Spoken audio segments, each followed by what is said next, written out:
Well, good morning and welcome, everybody. With apologies for my froggy, cold voice here, I'm Patrick McIntyre. I'm Tennessee State Historic Preservation Officer and the Executive Director of the Tennessee Historical Commission.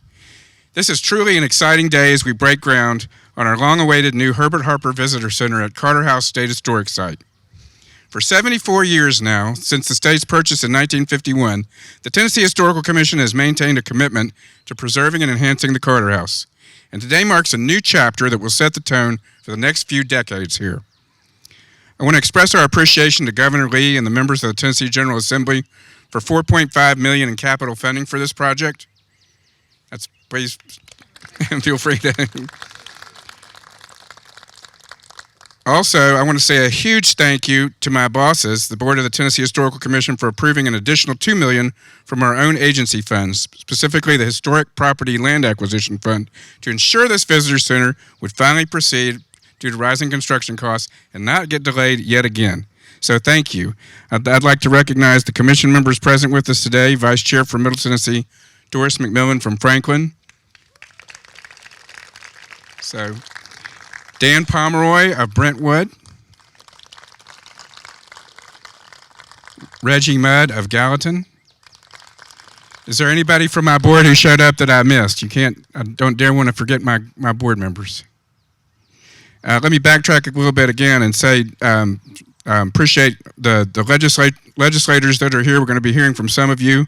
Others, like our friend the late Representative Charlie Sargent, are not present today, but are remembered for everything that you did for this project. And I saw Steve McDaniel, the former Deputy House Speaker, who's had so much to do with this project, come all the way from Parker's Crossroads. Thank you, sir.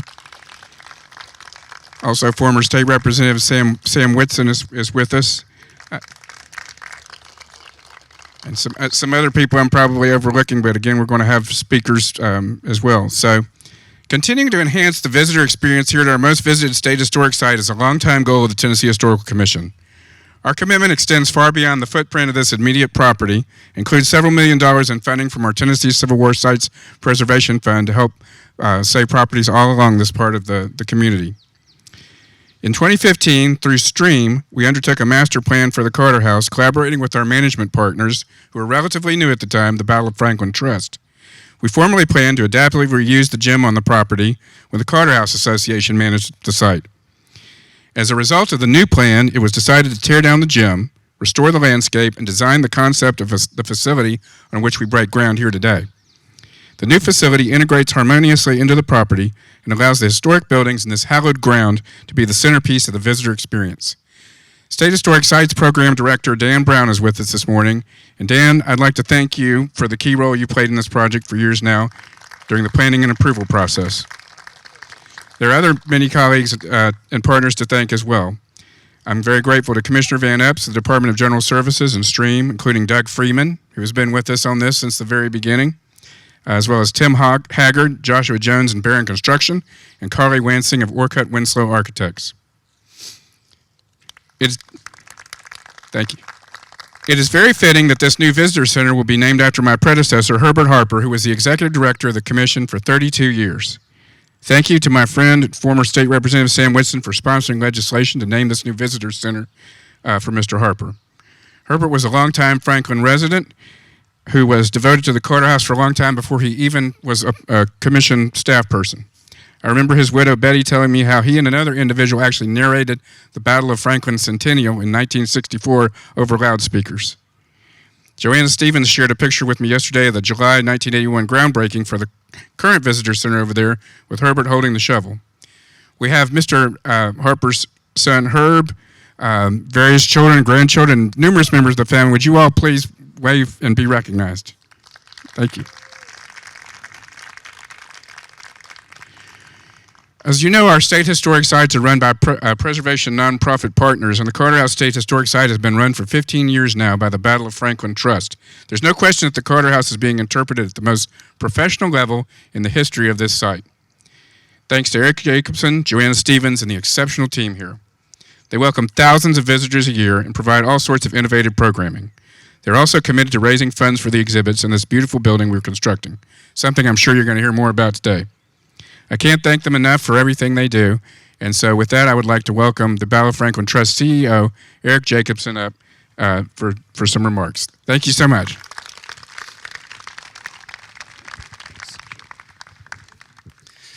There's a pretty long list of people that will follow me who are in the bigger picture of the community and the state more important than I, so I'll try and limit what I have to say. Someone asked me the other day if I was happy about this, and I don't know that happy is the right word. Relieved, a little bit overwhelmed at times. For myself, just from a bit of a personal perspective, how many of my staff and board members or former board members are here today? Raise your hand. Probably about half the crowd.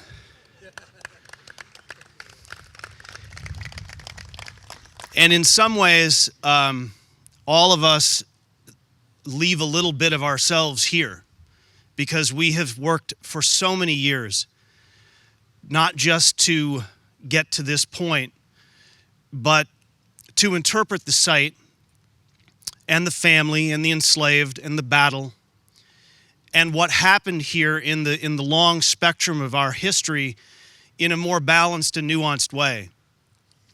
And so I don't know that happy is the right word, because I am.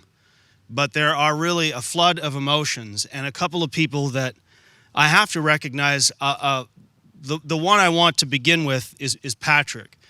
Patrick McIntyre's trust in us has allowed us to do almost everything that we have done here over the last 15 years.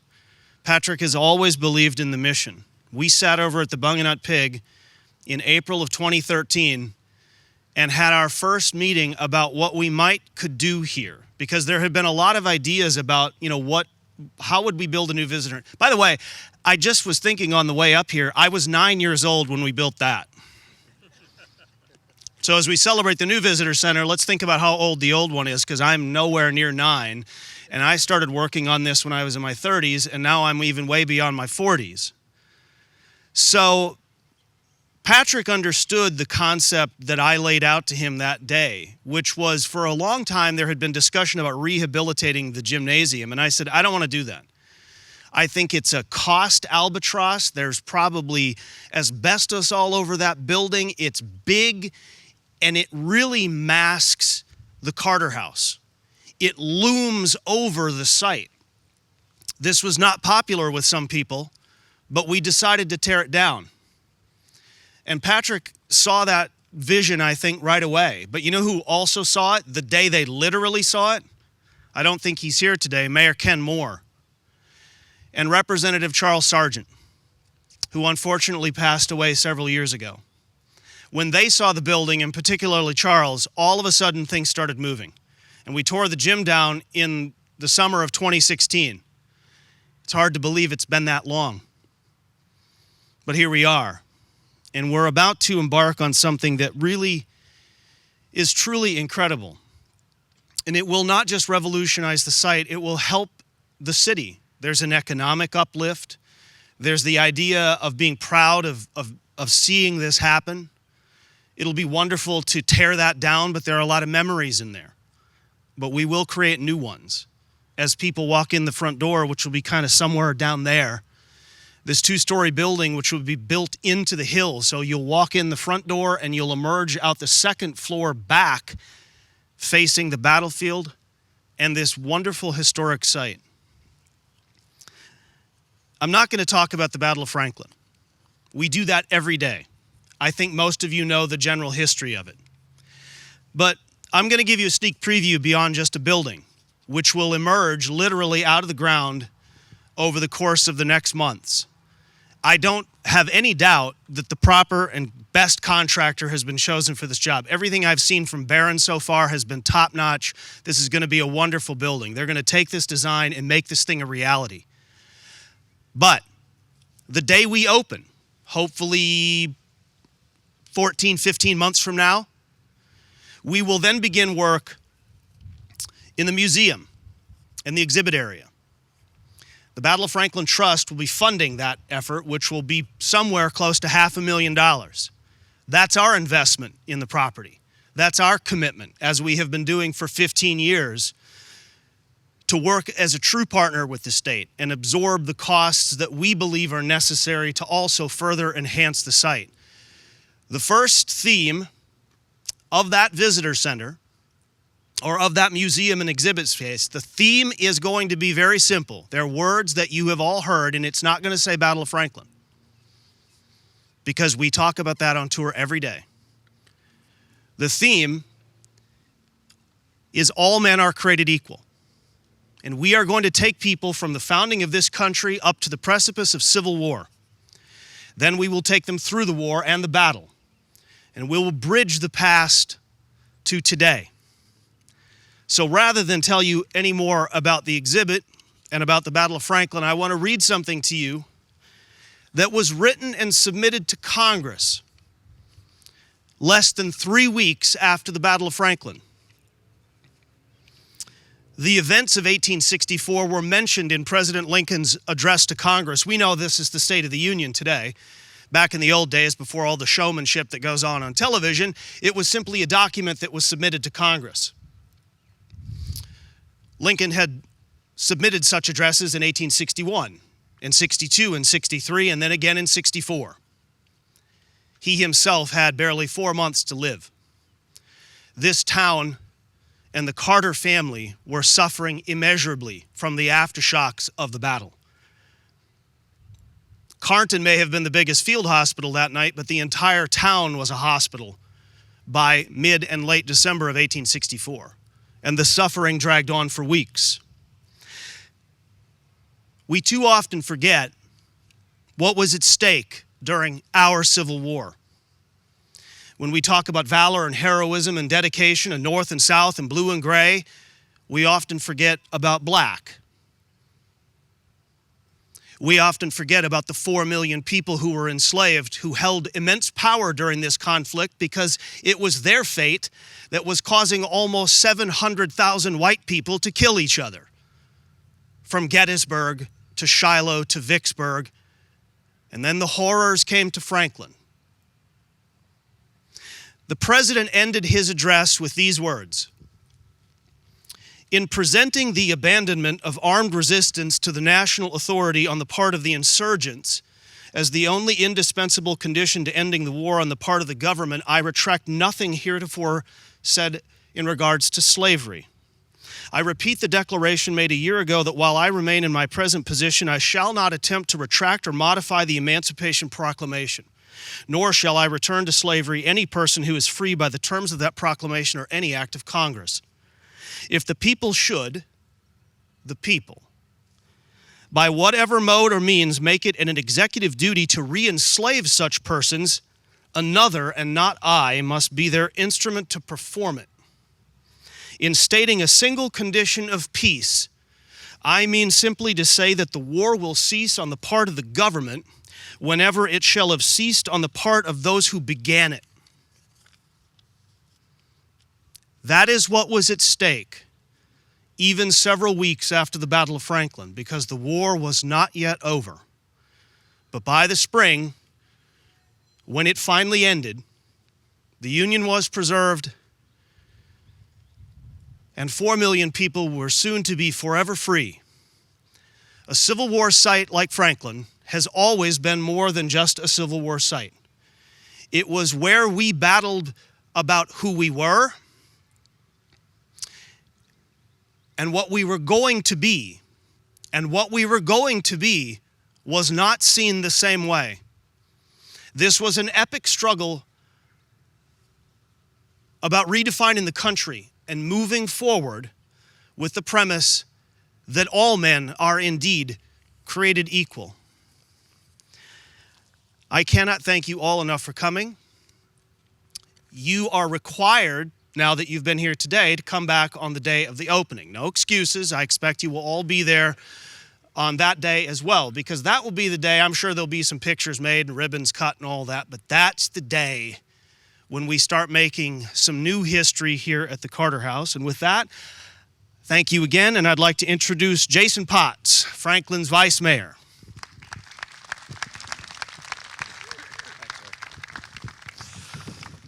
Wow, if we could just give Eric another round of applause.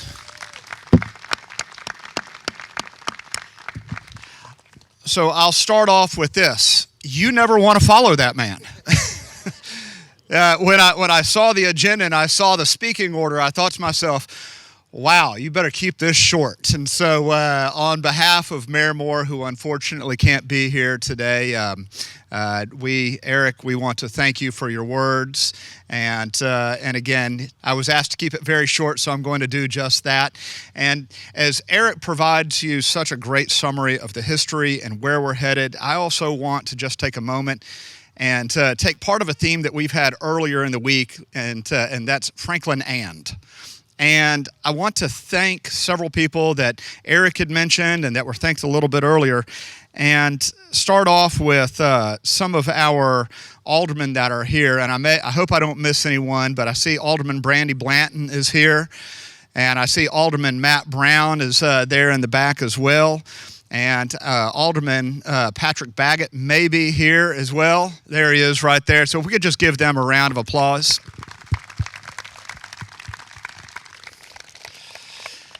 And I also want to recognize someone else that's here, and that is Alma McLemore with the African American Heritage Society, and her presence and continuing to invest into the history here in Franklin. And as Eric and I were talking previously, this is about telling that fuller story of Franklin's history. So there are a lot of other volunteers that are here in the area, and she doesn't know that I'm going to do this, but I'm also going to recognize someone that I met almost 20 years ago, and that's Tracy Barnes. Tracy doesn't know it, but she actually she's one of my neighbors. But when we moved back here 20 years ago, she was so instrumental in telling me and my wife and our kids about Franklin's history. And that's the fabric of our community. That's the importance of who Franklin is we're willing to share everything that we know about Franklin and give it the fuller story. So I just want to make sure that we recognize everybody that's involved at our current visitor center and at the future one as well. Also, it was mentioned just a moment ago, Governor Lee and the Tennessee General Assembly and the $6.5 million that was allocated for this center, as well as the Tennessee Historic Commission allocating $2 million.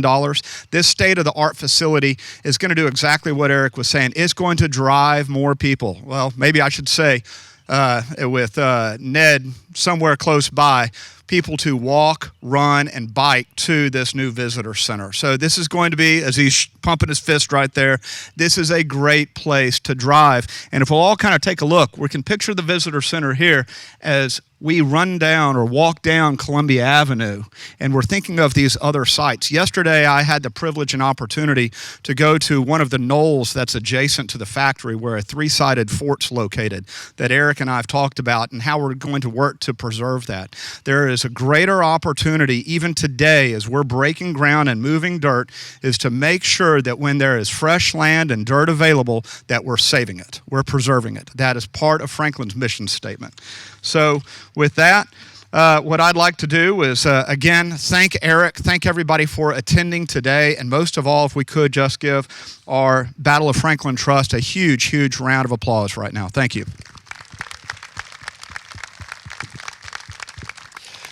Next, I have the opportunity to introduce one of my constituents over in Ward 3, who is also our Senate Majority Leader, Jack Johnson. So if you'll give him a round of applause as he makes his way to the podium. Thank you, Mr. Vice Mayor. Thank you, sir. Good to see you. Great to see you. Thank you, Jason. What an incredibly special day. I've had the honor and the privilege to kind of watch this process from my vantage point, not only as a resident of the city of Franklin and Williamson County, but also as the state senator for this incredible community. And I'm glad that Patrick and Eric and others, Jason, made reference to those who came before me, who were dedicated and committed to the act of preservation in this community. And I think it's altogether appropriate that we especially recognize Charles Sargent, who is a friend and a mentor and an incredible advocate for the preservation community here in Williamson County. I saw my good friend Sam Whitson over there, and former Representative Sam Whitson and former Representative Steve McDaniel, and they both told me the favorite part of their title is former. So I hope to have that title one of these days. But obviously, Steve and Sam have been incredible advocates for this preservation movement as well. So I want to thank everyone who's been a part of this. I'm so happy that the state was able to play a role, and that's our responsibility. We have a duty to partner with our local governments. And I guess if there's a theme for today, it's partnership, be it the Historical Commission, the Battle of Franklin Trust, the state, the city, the county, all working together for the greater good of our communities. And I think we do that so incredibly well here in Williamson County, and I'm honored to be a part of that. So I'm going to keep it short right there, but I have the honor of introducing someone who is new to our delegation but has become a great friend. He's doing a great job as the new state representative for Williamson County, my friend Representative Lee Reeves. Appreciate that. Thank you. Well, I know the vice mayor promised he would keep it short. I'm going to outdo him. I'm going to keep it even shorter, and I appreciate everybody who came out to this. I first became aware of the details of this project when I sat on the Board of Zoning Appeals last year, and we talked about orienting the parking a little bit differently because of new zoning laws, and I was happy to vote for that. And of course, I'm in the General Assembly now, but I wanted to just mention how important I know this is to this community and really preservation across communities in Tennessee. I had the pleasure of sitting down with Eric and a gentleman named Tom Bennett from the American Battlefield Trust several months ago and talking about not just this project but other ones that are on the list, both in Franklin and Williamson County and across the state. And so I'd just like to thank them and also Clay Perry, who is part of Franklin's Charge. If you want to give them a hand, I'd appreciate it. And I'll just mention I got off the phone a little while ago with the Chief of Staff of the Governor, Joseph Williams, thanking him and the Governor for committing another $3 million to the Tennessee Civil War Sites Preservation Fund, which will go a long way and keep that in operation for a number of years as we work to preserve other sites across the state. So with that, thank you very much for having me, and I'm excited to see this get going. Thank you.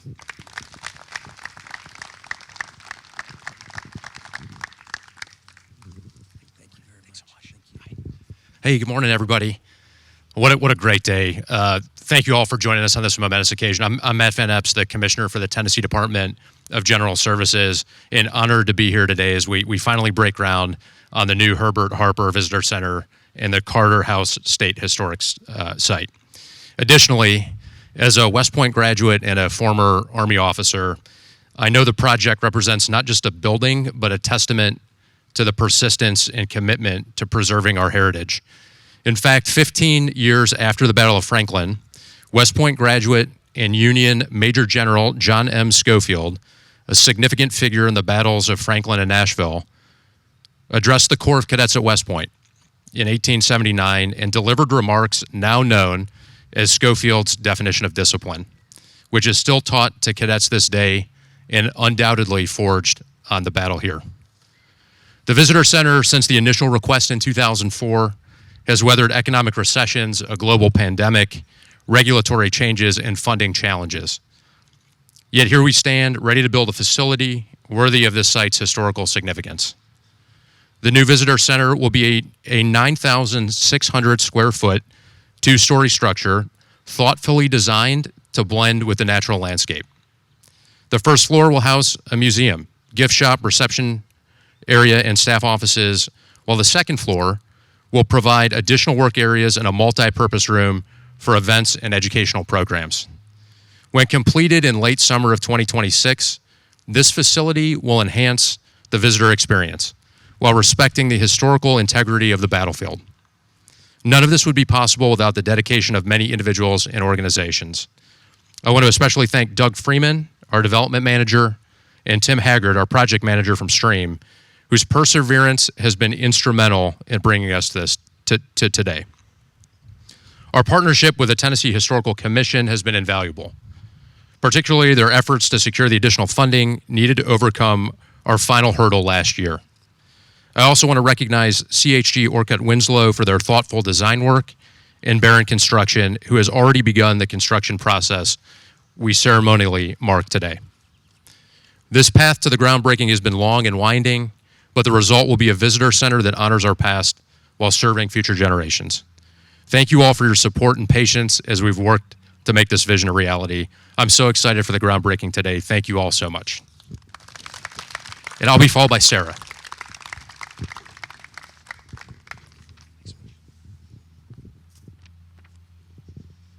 Good morning, everyone.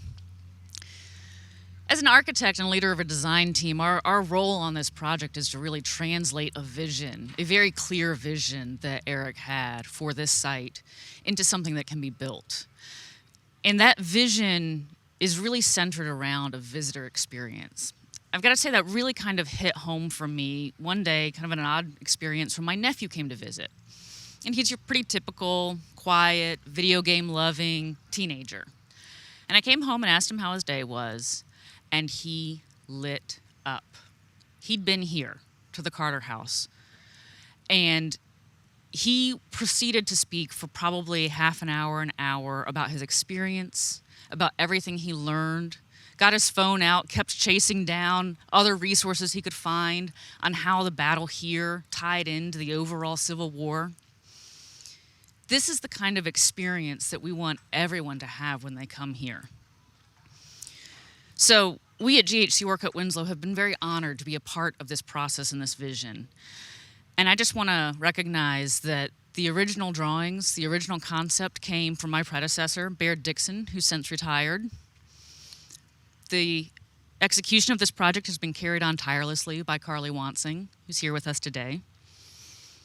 This may be a relatively small building, but its addition will bring the Carter House an improved and expanded exhibit space. Something not to be overlooked, we've talked about how this is going to be built into the hillside. This will allow an accessible entrance for people coming from the parking all the way up to the battlefield without having to navigate the steep and winding pathways. And maybe the most important piece of this is that the visitor center will be subservient to the history. It will take a step back from the battlefield and allow you to experience the exhibit and then emerge to the actual historic site.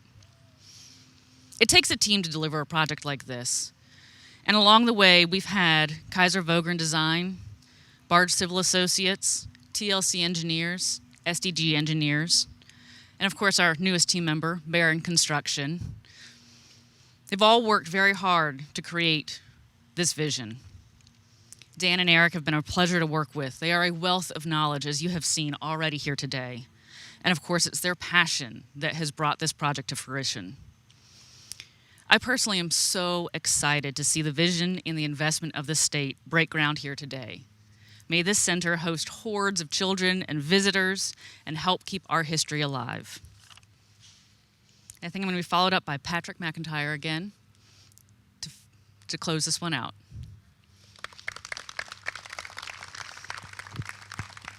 She's all yours.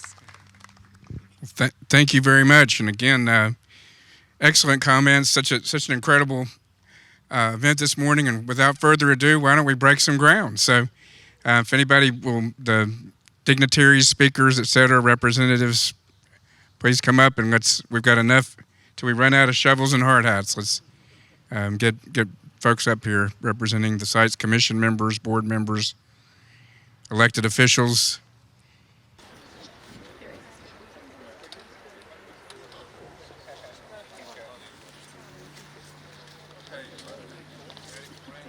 Count of three. Let's do it. 1, 2, 3.